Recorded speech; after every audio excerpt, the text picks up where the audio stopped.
A lot of people feel rejected by the culture they grew up in. And I think there's less discourse about the decision to reject the culture you grew up in. Not that I feel rejected by it, but that I consciously and intentionally choose to reject it. There's not a lot of discourse about that. Um, when you talk about someone who grows up Muslim, deciding not just to reject the Islamic faith, become atheist or become Buddhist or become something else, but to really challenge and reject the cultural assumptions they grew up with. There's not a lot of discourse about that if you say, talk to someone who grew up in maybe a very loving, warm, and supportive Jamaican immigrant family, but they really at some point started to question Jamaican culture and say, do I want to be a part of this? Is this how I want to live my life? I grew up around a lot of Jamaicans and Jamaican immigrants in Toronto.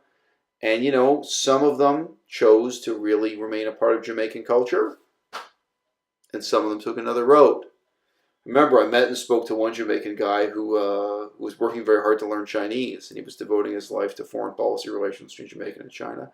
He really aspired to make Jamaican culture more like Chinese culture. There were a lot of things he respected about Chinese culture. So it wasn't white Western European culture that he idealized by contrast to the culture he grew up in. But, it's just as difficult if you're talking about Scotland or white English-speaking Canada or any culture. It seems like in the 21st century, in 2018, we're very eager to make a hero out of someone who, for example, grows up transgender and who feels that their culture rejects them. And we don't maybe examine the extent to which they may be consciously and assertively engaged in a critique of and a rejection of their own culture.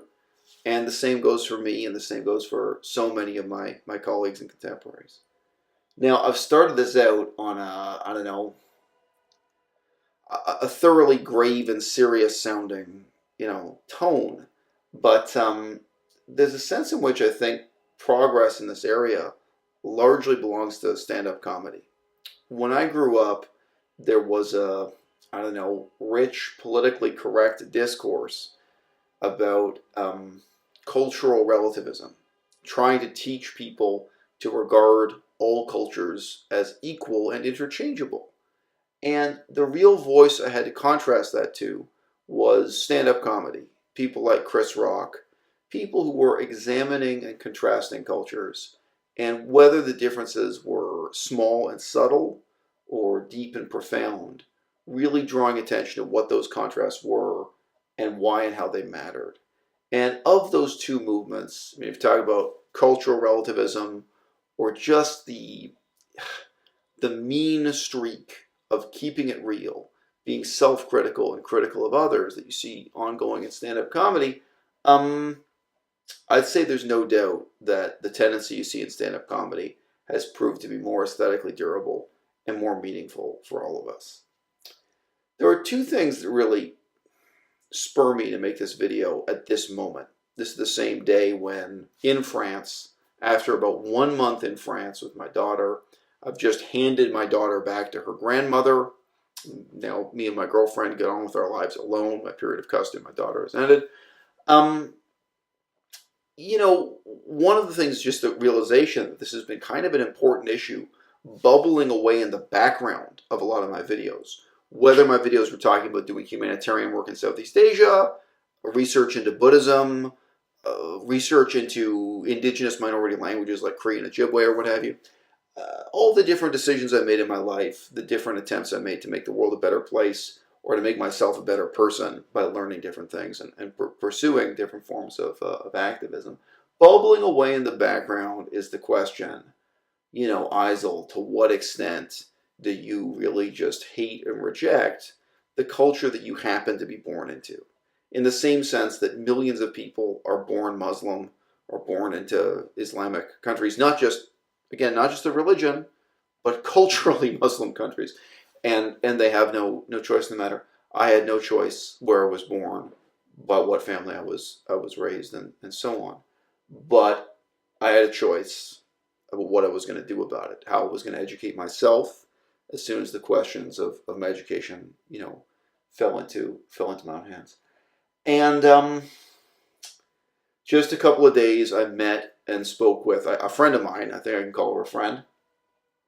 Not for the first time, we met up, and she was saying to me, not for the first time, that she completely adores the culture of Italy. She loves living in Italy. She considers Italy the greatest place to live in the world. And she was born and raised in Italy. She's someone who really actively, eagerly, and passionately conforms to the culture that she happened to be born into. Um, and by contrast, talking to my mother again now, my mother and I were not on speaking terms for many years. I think we put it to about 15 years. I don't want to count exactly how many years. We didn't talk for a long, long time. But I can remember when I was a kid, my mother really looked up to French culture, really valued France as a modern nation and historically as a culture. She lionized or idealized French culture to some extent. And I see her today, and she doesn't just dislike French culture. She isn't just a critic of French culture. I think it's fair to say that she hates French culture. If we're going to be honest about how we feel and how we think about culture and how we live in a culture, it's never going to be possible to live by the relativistic myth that all cultures are equal. It's impossible for us to sit down and have an intelligent and honest conversation about Cambodian culture and Laotian culture and pretend that there aren't really serious, deep differences that differentiate Cambodia from Laos, that differentiate Cambodia from China. Um, but you need to have a certain kind of sensitivity, detachment, and insight to even get to the level of being a stand-up comedian who can really speak in an earnest and engaging and meaningful way about what those differences are, what they matter, how they shape our lives, what we perceive and what we fail to perceive. Um, my feelings about Canadian culture now, as a middle-aged person with all of this experience of having lived in and worked in so many different cultures, having a sense about what life is like in Cambodia, Laos, long list of other places. I mean, just this month, living in France, there are things I can appreciate about white English speaking Canadian culture. But, I think the main negative impact on people's lives of white English speaking Canadian culture is just that everyone lives alone. In Canada, you can put so much effort into, I don't know, building up or creating a relationship with someone. Maybe it's someone you meet, at a cocktail party, let's say, a party where people are standing around and talking at length. Maybe it's something more like a conference. I mean, for me, it's often at the university campus. You really put in a bunch of hours to talking about what are your research interests, what's your work, what are you doing, what am I doing. You talk this through, and you might as well have taken that time and effort and just flushed it down the toilet. And sooner or later, even if people aren't consciously examining this, people stop making the effort and they instead take that time and put it into video games or mountain climbing or playing ice hockey or watching football on television. They will do something with their time other than learning from other human beings face to face and challenging themselves to learn from other people. And, it's a very fundamental part of the human experience that I feel white English-speaking Canadians are lacking. We live in a kind of doleful isolation, a kind of invidious silence. There are barriers that separate us, and those barriers are built up by many factors, by fear, but above all else by this cumulative disappointment that you put in the effort to establish some kind of rapport or mutual respect or cooperation, and nothing comes from it.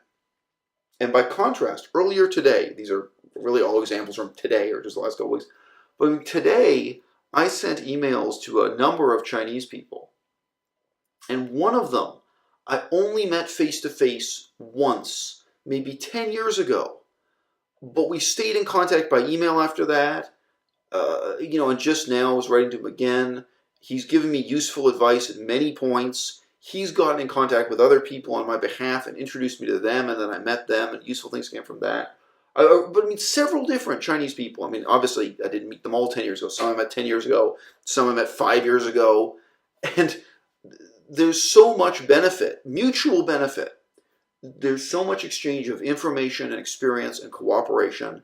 There's so much positivity that comes out of networking and interface and communication and collaboration with Chinese colleagues that I absolutely do not get with white English-speaking Canadians.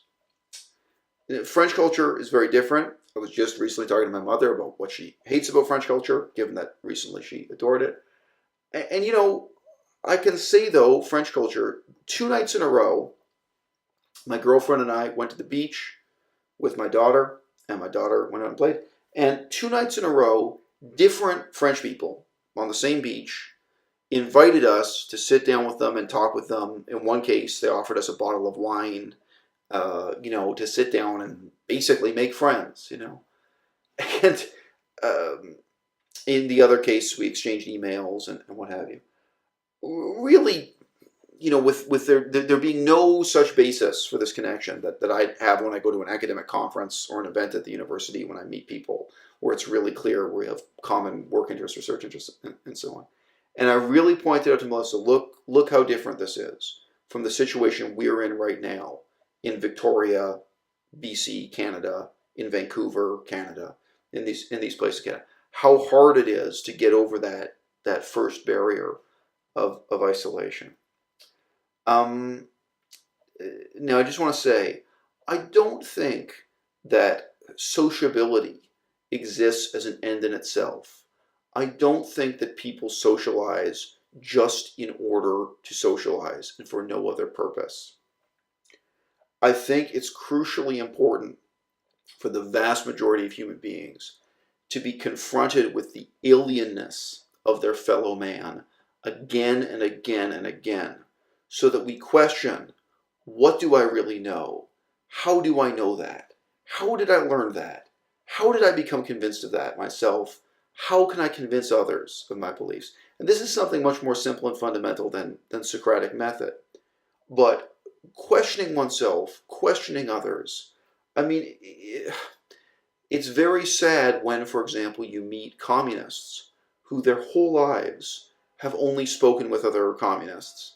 It's very sad when you meet libertarians who've only spoken with libertarians and they don't have that human experience.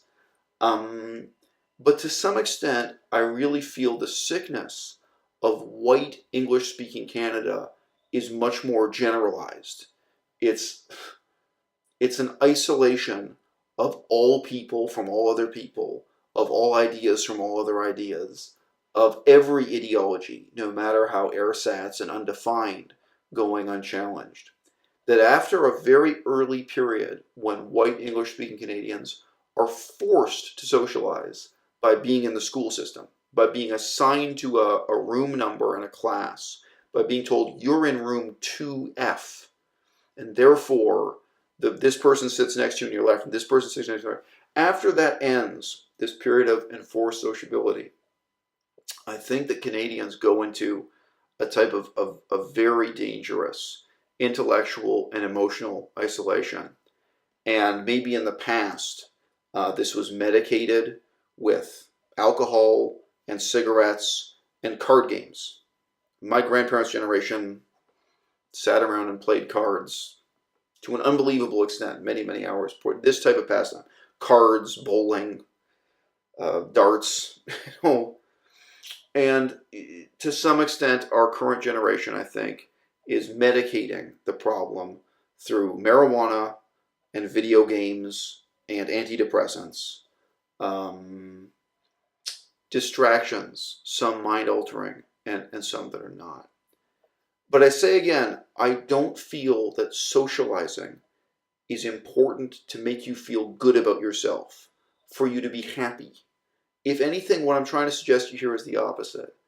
what I think is so crucially lacking in the lives, intellectual, emotional, and otherwise, what I think is so crucially lacking in the lives of white English-speaking Canadians is the business of being challenged, of being shaken in your assumptions about yourself, the world you live in, what you know, what you aspire to do, your cosmology, what you think about the world, your own purpose in your life. Um, and I've got to tell you, illiterate people in Laos who, I mean, I knew one family and they went from town to town selling baskets, hand-woven baskets, and their other business they were involved in was shoes. They went from village to village. To some extent, they were illiterate. To some extent, they were illiterate. They're not people who read. But I met all kinds of characters in third world countries like Laos and Cambodia. I met all kinds of characters who were living in a much more stimulated and stimulating mode than the depressed, isolated, fatuous, self-deceiving mode that I see my fellow Canadians living in. And it's a way of life that I feel my own friends and colleagues, the people I went to school with, the people I went to high school with, it's a mode of living I feel that nobody has chosen. But those of us who rebel against it have consciously chosen to opt out of it. In the same sense that I had to choose sobriety, that I chose to reject alcohol, that I chose to reject eating meat, thus to become vegan. In the sense that I had to consciously reject all of the excuses for a life of conformism and mediocrity that were built into my culture. Those who step out of this are definitely choosing something. But I think the tragedy, that I see written in fine print on the faces of my fellow white Canadians is precisely that they didn't choose this. And they don't embrace a culture, and they don't in their own minds engage in either a critique of that culture or any kind of active appreciation for a culture in even the way that my Italian friend does, when she can sit there and really explain to me why it is she loves life in Italy in contrast to Germany, France, China, other countries around the world that she's lived in. I'm going to close this video by saying I chose to be an optimist about human nature. I chose to judge people not by their past actions, but by their potential to do good in the future. And by that standard, I can still look at white English-speaking Canada and say they have the potential to do something good. But by the other standard, judging a culture by its past actions, judging a person or people by their past actions, it's inescapable the sense in which all of Canada is marked by the stain of genocide, by the history of colonialism. And let's face it, folks, we didn't build the pyramids. We didn't accomplish something great or wonderful and impressive. There's not a lot in the other side of the scale of that balance. The history of this country, in that sense, if you're going to judge it by its past actions and not by its potential to do something positive in the future, I don't see how any thinking, feeling person who takes themselves seriously could fail to judge a country like Canada, a country like Australia, a country built on this kind of genocide very differently from a country like Switzerland, which certainly has its own violent history, especially of wars between different forms of Christianity and what have you.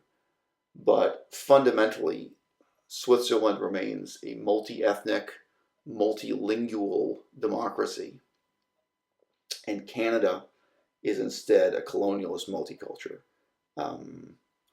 built on top of a history of genocide that we, in our doleful isolation, in my generation, have utterly failed to deal with, democratically or otherwise.